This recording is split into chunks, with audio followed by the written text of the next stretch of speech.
Great pumped. Yeah! Welcome to Thunder Nerds. I'm Brian Hinton. I'm Janelle Pizarro. And I'm Frederick Philip Von Weiss, and thank you for consuming the Thunder Nerds. And popcorn. And popcorn. Popcorn, pow! A conversation with the people behind the technology that love what they do. And do tech good. Touchdown! Boom! Yeah. Football! Woo! Yeah! Bring it to y'all. Hey, today we're talking with at the Front End Design Conference with Tera Simon. Yeah, you got it right. I did got it right. I got it right, y'all. Yeah. I'm good with names. Curtsy. Yeah, and we are in St. Pete, Florida at the Palladium. This is the 10th year for the Front End Conference. Yeah, 10. That's like this many plus more. Actually, not 10th year, 10th event, because remember they had 2 in 1 year or something like that. Yeah, Mr. Technical. Yeah. It's the 10th anniversary. It's 10. It's the 10th anniversary. At what theater? Okay. 10th anniversary. Palladium. At the Palladium Theater. Yeah, Yeah. it's where. Yeah, it's pretty awesome. And they have great food. Look at this. Ooh. Delivered Okay. and delivered by Dan Denny. Yes. Which is Yeah, love you, the Dan. best. Yeah. Kisses. Oh my gosh. Okay, all right. No, you don't. Okay, no, just kidding. Let's keep going. Whatever that was. So we're gonna go back. That was a little awkward. Yeah. We'll Anyway. revisit that. Tera, tell us about you. So, do you want the real good stuff or you want me to tell you what I have to say? I want good stuff. I want good, bloody, juicy stuff. All right. So, I am known as a Southern Belle with Yankee flair. So, Southern Belle. I'm sorry to interject. So you're from where? I'm born and raised in Hickory, North Carolina. You got to say it with the twang if you're going to get it right. That's right, y'all. You can't say all the syllables that are a part of it. It's just because it is Hickory, but you just go Hickory. Hickory. Yeah. You got a little, drop the lip, Nice, curl it nice. a little, you know. Hickory. But I currently live in Raleigh, North Carolina. Ooh, yeah. I love the Raleigh. It's a good space. But I spent quite a bit of time being a country mouse in the city streets of New York. So that was a lot of fun. Yeah. And realized I hated every minute of it and needed to get back to my southern roots. So I'm now back in Raleigh. I've been there. I thought my husband and I were only going to be there for 2 years. And then it ended up 9 years later, we're still there. So, hey, it's doing something right for us. Yeah. And my background's in project management. So I started doing project management before you even knew what project management was. And What is it? what is it? Well, some people think it's herding cats. Others I've heard about that. Yeah, herding cats. Others think it is glorified secretaries. So always sending out the meeting notes or booking things, you know, but it's really a lot more about that. Like for project management, it's actually being sort of the cheerleader and the team that like member that helps keep the passion going in the project. Do you have? Hoorah! Do you have them? Pom-poms? I have them. I didn't bring them with me. What color? What color? A girl never tells what color her pom-poms are. You heard it here first. All right. But for me, for project management, it's really is all about like having that sort of voice for the client and helping bring your team together and making sure you're always focusing on the customer experience side of things. Mm. Yeah. And how long have you been doing that? So I've been in project management for probably 15 plus years. But now I've kind of grown and I have a team. I have like an awesome team of 10 back home that I get to help coach and train and make them even better at what they do. And then I focus a lot on operations and process now for our company. Oh, that's exciting. Yeah, I like it. So and what company? So I work for PointSource, a Globant Company. So they were acquired in July by Globant. And they are awesome. So it's really cool to have an Argentinian-based company and being able to see like all the different parts of the world and where our company continues to grow and expand. So that's where really operations and process plays into effect, because when you start acquiring new companies, you have a whole different business model of how you're doing things, right? And how do you make sure that, you know, the company that's based out of Seattle feels as though they're a part of the company that's in Argentina or a part of the company that's in Raleigh? Yeah. So you just got finished with your came off. You're fresh off the stage. So what was it all about? Tell us about your time. So today what I wanted to focus in on is I started just becoming obsessed with trying to understand everything about the different generations that are out there, right? And a lot of it has to do with I am a generational misfit. Like I have no idea. Like when you look at it, for the year that I was born, I fall into Gen X and I fall into Gen Y, but I don't relate 100% with either. And I was like, really got kind of interested in is like, well, how are people like focused in designing and trying to utilize technology that will be important to me? And now what are we doing to make sure that we're getting that next generation that's out there, which is Generation Z? Yeah. And so that's what I was talking about. Cool. That's interesting. And what are some of the ways? Yeah. Oh, so for Generation Z, some of the big things about them is they want it to be said with images, right? Like words do not matter as much to them. And you can't just do away with words altogether, right? Sure. But you got to make sure that you have content that is visually appealing. They want it to be authentic. And this is the generation that is out to change the world, right? Like they have a voice and they want it to be heard. And they relate so well with the brand that they know is looking to make a difference. That's interesting. I mean, you could say the same thing about the baby boomers. Well, so that's what's kind of interesting about it is what they're saying now is like, which is also why Gen X kind of ended up being like the lost generation, because all you started to hear about a lot is like the baby boomers are fighting with the millennials, right? Like the baby boomers are the ones that care about like making sure they have, you know, dollars and making sure that they are focused on hard work. And that's where this Gen Z is coming from as well. What's interesting is Gen Z, their parents are majority are from Gen X, and Gen X is the ones that have been through like seeing what a recession looked like. And they don't want their kids to come back and live at home with them. They want them to go out and strive. And so that's where Gen Z is starting to get this like work ethic and wanting to do better and be better and save their money and focus on that. Mm-hmm. And that can kind of relate to getting jobs as well. Like absolutely, when they do finally get those jobs, their first jobs, even if it's, you know, working at a McDonald's or anything like that, they're trying to make the best out of their own situation. Like they're going to start off at McDonald's, but for a reason, maybe to pay for college or for, you know, other things like that. So yeah, I mean, it's really cool to kind of look at like the difference between Gen Y and Gen Z of what they are looking for out of the workforce, right? Mm-hmm. So for millennials, a lot of it was about how quick can I make the next dollar, right? It's like they grew up in the early mindset of entrepreneurs. Like they watched Mark Zuckerberg at 23 become a billionaire in his college dorm room, right? So it's all about open workspace, having more flexibility for them from a work lifestyle. But whereas for Gen Z, they're more focused on, they just want to do good. And so they're not looking to job hop. They are looking to find a company that has meaning and value for them.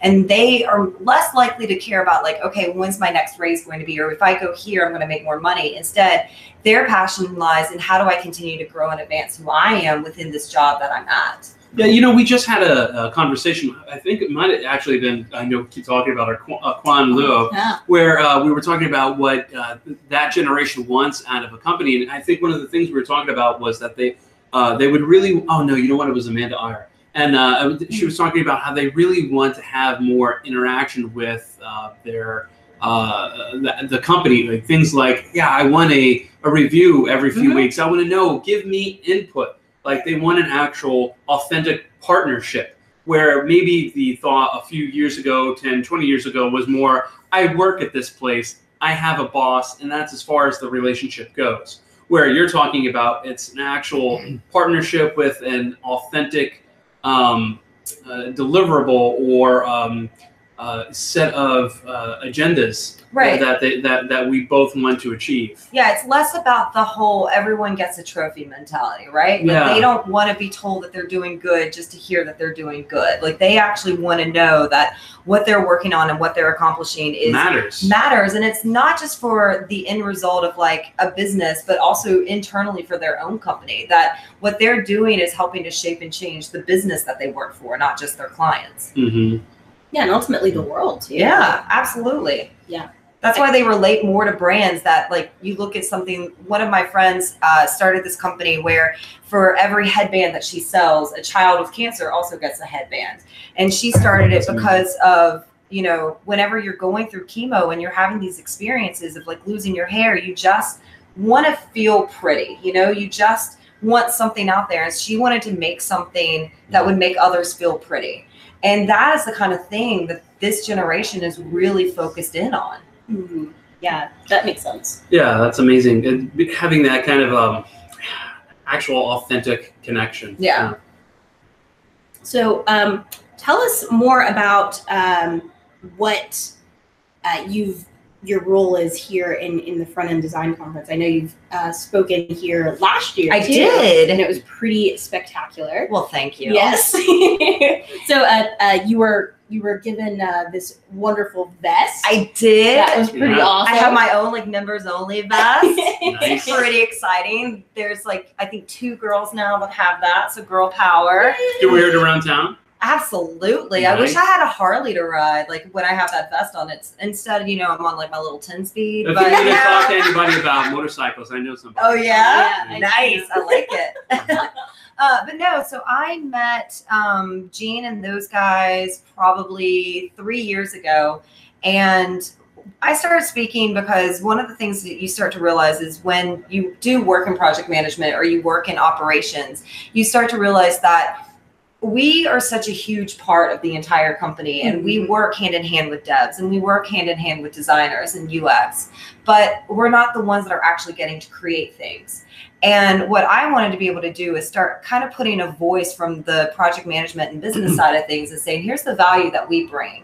And then you may not realize it, like we are out there and we are helping you create, even though we're not hands on keyboard. Yeah, you're the web connecting. Right. And that's kind of where, like, when I started talking to Gene about it, I was like, look, I can talk about a bunch of different things, but at the end of the day, like, I really want to help bring this group together because, there are times where, like, one of the things that drives me the most crazy is whenever I have a designer or a developer come up to me and they say, God, I've never had a good project manager before. And I'm like, well, why? Like, why are you saying that? What is it about? Like, what happens? And they're like, oh, well, they're just constantly asking me questions, or they're like trying to get this done. And I'm like, doing their job. Right. And so I'm like, well, let's look at why they're doing that. I was like, do you realize that the reason why they're coming up and asking you these things is because they're trying to protect you from an overbearing client that is basically yelling at them to the point where you want to hide under your desk with a thing of these lovely, delicious brownies and eat them until you feel comfortable again. I do. You do? I do that Like at right least now. once a I'll week. be right back. Well, it's setting that client expectation so the developer or designer doesn't have to deal with that. They could concentrate on what they're hired to do, like that actual design or development work. Yeah. You're actually the face of the company. You're the person that's actually holding that project together and delegating to the right people. Right. You're the people behind the people. I'm the people You're behind good the with- people. You're good with people skills, damn it. But it's also one of those things too. Secretly, she dislikes all people, though. I do. I just like everyone. But no, one of the things too that you start to realize is a lot of the people that attend conferences like this don't necessarily work for other companies, but they work for themselves. And there are things that you need to understand from a freelance perspective and from a business perspective of how do you make sure you're budgeting your projects the right way, or how do you deal with those difficult conversations when you've got a client that is screaming down your neck. And those are the things that I like to be able to come and help bring value to. That's one of the things last year when I spoke, it was all about how to deal with different client personality types. Yeah. And scope creep. And scope creep. Yes, Yep. that one was like a big takeaway for me because Was it because I TLC in that text? yes.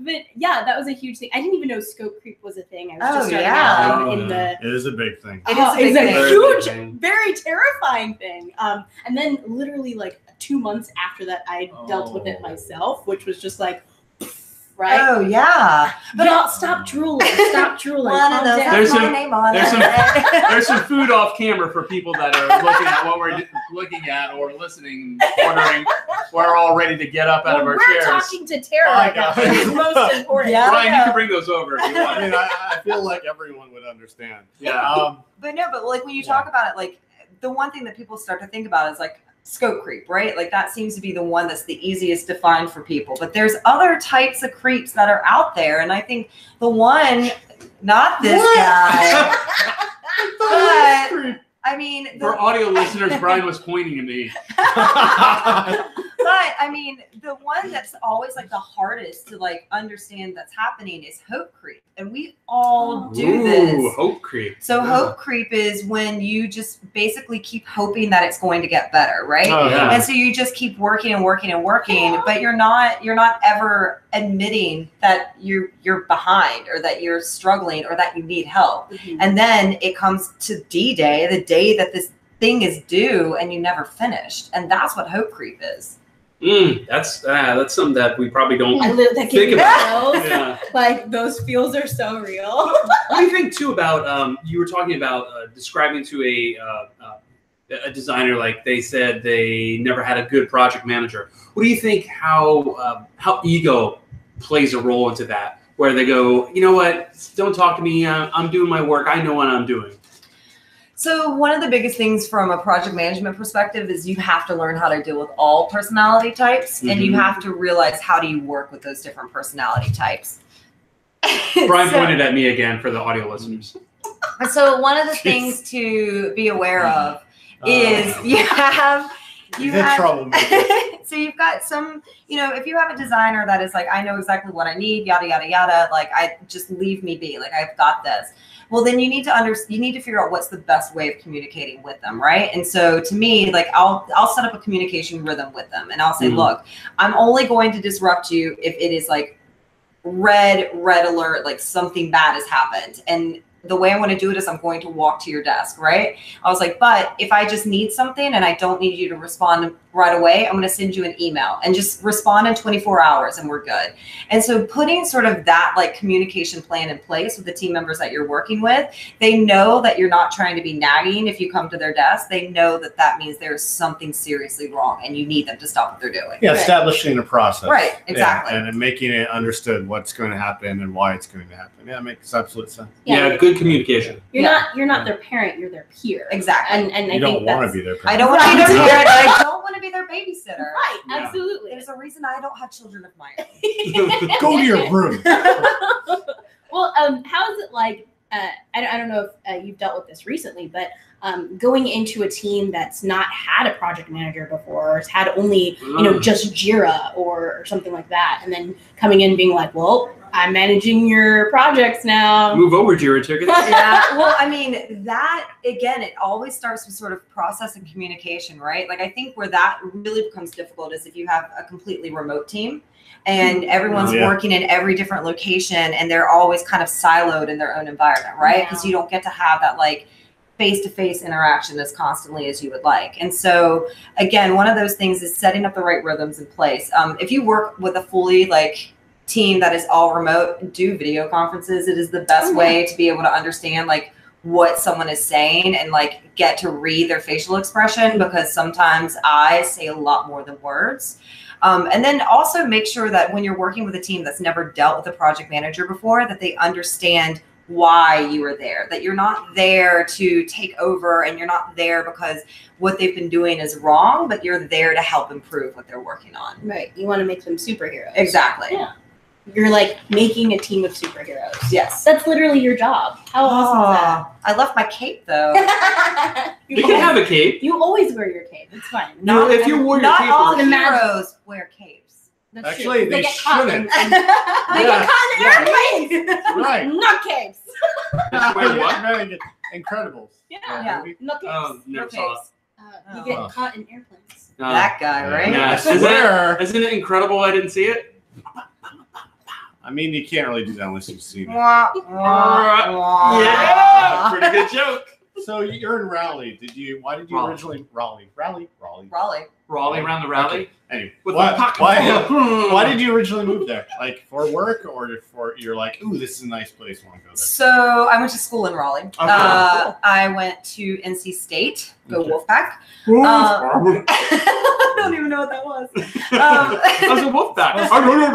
I think Wolf would. I think it'd be better. Oh,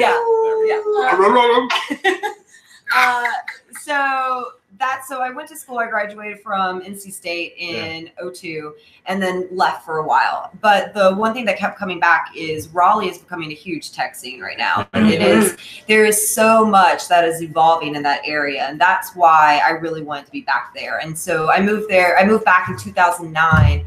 And even in the course of like, since 2009 to now, like seeing how drastically the area has changed and the companies that are coming in and creating headquarters, and like we're still holding out hope that Amazon will decide to open up a headquarters there. But just have to rename the city to Amazon. It just doesn't have the right rhythm, the right sound. I don't know. You can't twang it. I mean, I feel you can't.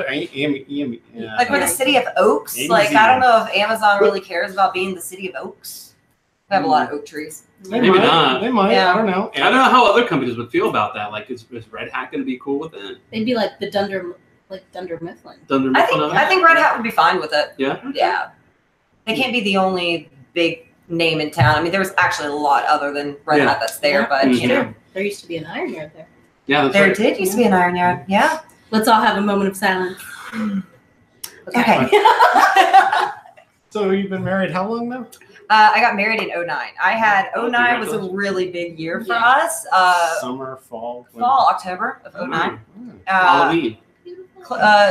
Middle, so October 17th. Ah, Yes. those are Great Close. Halloween, like dress up and We everything. know Oh my God, everything yeah, about that'd be Tera great. Simon. Yeah. But no, we had, I think it was planning our wedding is when I realized that I really was like an excellent project manager. Nice. I That's mean, hilarious.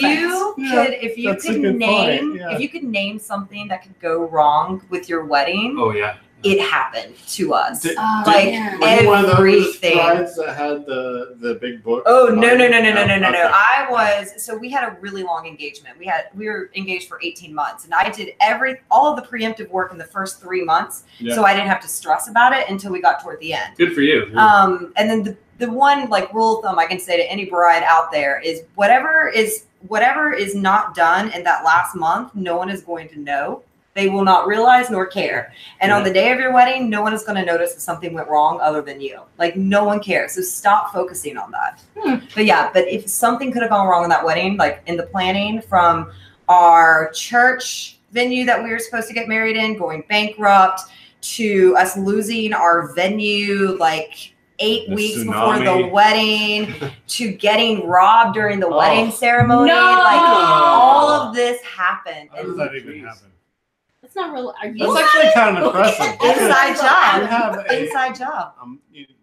Inside job, really? You have Oh, a yeah. movie, and that's what it'll be called, the Inside Job. I think It's that was script. already a movie though. Okay, gotta call it something else. Yeah. Well, no. But- Then the eye will but- be like a bouquet of flowers. Oh, Done. We designed it for you. excellent. Yeah. I love that. Project manager. Yeah, but there you go. So my husband and I have been married since 09. And- That's awesome. so no kids, but do you have any? Two any dogs. Little, 2 dogs. So what are they? Those are kids. They are kids. So I have Dexter, the serial killer. He is 11 and he is a pit bull mix. Nice. He is Adorable. the best thing possible, though he does kill possums, like Sure. Well, I mean, and that's true. brings them to me, which is interesting. Brian does the same thing. Yeah, but when you live in like downtown Raleigh, you're like, where are you finding these possums? All right. Like, There- where are they there- coming from? well, And don't there they are know better? coyotes- There are coyotes, wild coyotes in St. Pete, like Ah. living in the city. Like you Man. see them in some of the How neighborhoods. did they You'll see get over them. the bridge? Toll. Duh. Clearly, they have some passes. Oh, got it. This is not an advertisement for Sunpass. Sun Pass.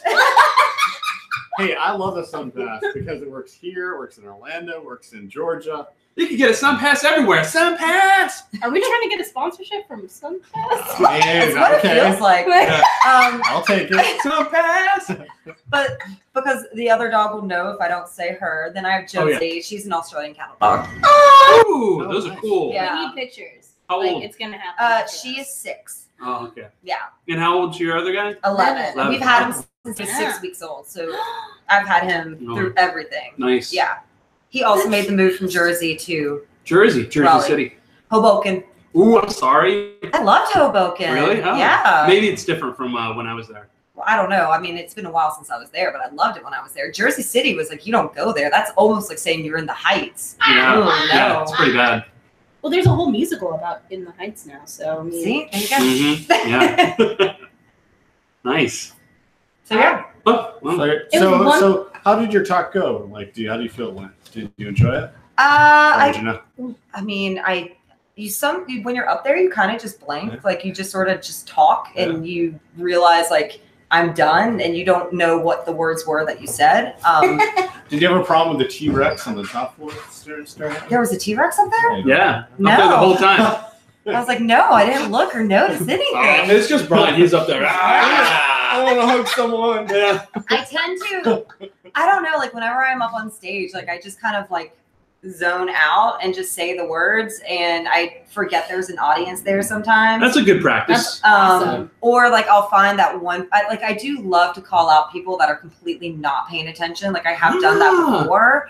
That's amazing. So that's a good strategy. I spoke at like this small meetup earlier in the year, and I was going through the whole like scope creep and everything else, and talking about how like there's always going to be that one person that's just not paying attention to a word that you say because they're so busy on their device that they're going to miss everything. And there was this guy that was standing like at the back of the room, and he's just like texting away, and I was like, yeah, you know, you lean against the wall and you're standing against the door and you just keep texting, and like, you know, no attention to what's going on around you.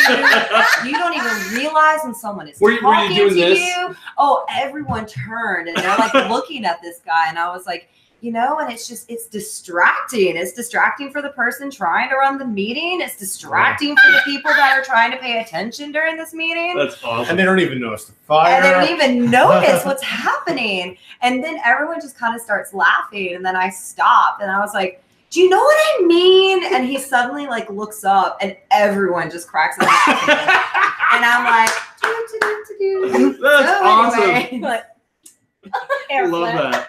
But yeah, like it's one of those things. Like I'm not the type that can script my talks. Like Yeah. I use visuals, and you know, Just do a rough outline. I just do a rough outline, and then whatever kind of comes to mind is what I start telling. And a lot of times my talks involve stories and things like that. And that to me, it feels like it's more like relatable for the audience, and you can get them a little more engaged and not playing on their cell phone the entire time. Yeah. Yeah, that's important. Yeah, you know, every once in a while. See, I liked your talk, so. Well, thank you. Yeah, and I understood, so it's fine. Yeah. I like her methods. Well, thank you. I didn't have to call you out. So see, you were paying attention. You were there. I like it. Great. Well, I think we're just about out of time. Do you want to tell us how people could find out more about you, what your website and so forth? Sure. So if you want to read anything that I'm writing about, you can go to iamtera.com. You can follow me on Twitter at @tcalledsimon. And yeah, that's probably the best way. Or Instagram, I'm also tcalledsimon. So that is the best way to find me and see what crazy things I will post next. Dog photos? Always dog photos. Yes. Always like random like beer photos or different bourbons. If you want to chat like bourbon or favorite beer. Ooh, I don't think you can just have a favorite beer. 5 beers. Oh, he wants bourbon. I can do bourbon easier. I can tell you Bourbon's better. I can tell you Bullet is my like everyday sipping, just hang out. Yeah. If you gotta like bastardize it and like mix it with something, I would do Makers. If I'm looking for Kentucky Mule. Oh, yes. Wow. If I'm looking for something that is a little more like hard to find, but you don't want to put anything in it, you just want to enjoy that nice like 2-ounce pour, because I pour heavy. Blade and Bow. Yeah. Those are the ones that those are the ones I'm the fan of right now. Do you have the ice cube I trays? do. I do. It's the best. I do the sphere. Oh, and yeah. the square. Yeah. So nice. Oh, cute, awesome. And now that I know, we'll have to talk about it more after. Yes. Isn't there a happy hour going on tonight? There is. That you could totally join? Which I don't know. Park and Rec is well, me. I'm not. Wow. Wow, the shade is real over there. I have the so place. Love you, Park and Rec. Don't listen to this guy. Everyone should go. I will go, but it's not my choice. Go, everyone, and make sure that you're going to be at the Front End Design Conference tomorrow. Yeah. April 29th. April 20 tomorrow. April 20 tomorrow. April 20 tomorrow. That's here. Oh, wait, hold on. Brian's grabbing some stuff. 27. It's going to be the 27th. We're going to do a toast in a second. That's cupcake toasting. We're going to do cupcake Tara, toast. we're doing shots? These are cupcake. Are they alcohol? Or are they there. just dessert? Well, I'm looking at them. We're getting fed live, just y'all. to show. Ooh. It looks like they're cupcakes with I want like the teal one. with I don't know what is in it. This one? This looks like milk. I'm going to do a milk. Yeah, I want the teal one. I Yeah. mean, I don't know. Red. Are we doing this? Going red. Is this happening? What do we this do? live? Do we?